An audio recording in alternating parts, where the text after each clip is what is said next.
संमेलनाच्या सातारा येथील 99व्या साहित्य संमेलनाच्या ठिकाणी साताऱ्यातील ऐतिहासिक जलव्यवस्थेची ही प्रतिकृती उभारण्यात आलेली आहे. ही प्रतिकृती पाहण्यासाठी या परिसरामध्ये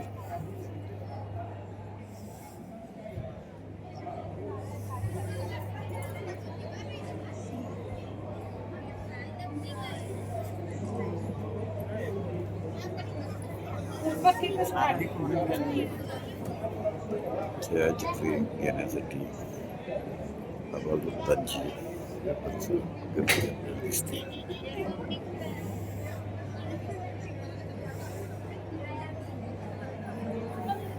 इथे साताऱ्यातील तळ्यांची माहिती आहे. बदामी विहीर, बाजीराव विहीर, कोटेश्वर, कृष्णेश्वर मंदिराजवळ विहीर, या सगळ्या विहिरींची माहिती इथं साकारलेली आहे.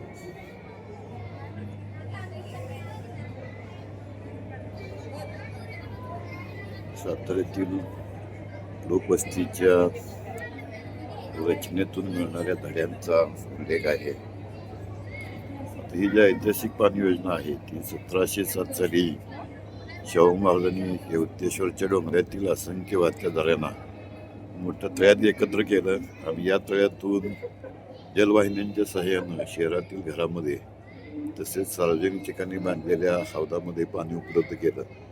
पुढे 100 वर्षांनी 1808 साली छत्रपती प्रतापसिंह महाराज यांनी ही योजना शहरातील नवीन पेठामध्ये वाढवली.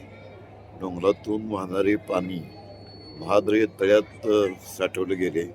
दगडी बांधकामात बांधलेलं हे तळ 63 मीटर बाय 78 मीटर आणि 9 मीटर खोल अशा प्रकारचं आहे. तेव्हा शहरातील सार्वजनिक हौद आणि पेटामधल्या पाणी योजनापर्यंत हे पाणी पोहोचवण्यात आलं.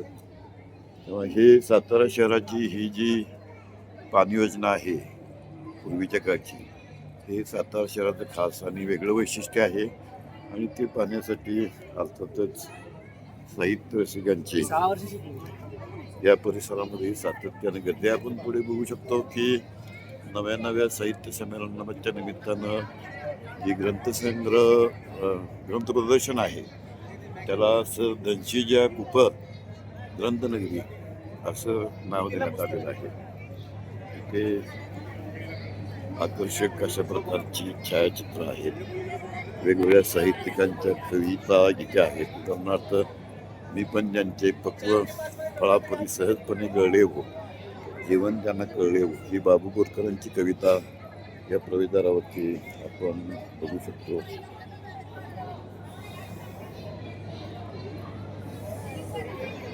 वसंत कानेटकरांची माहिती देणारा इथे फलक आहे.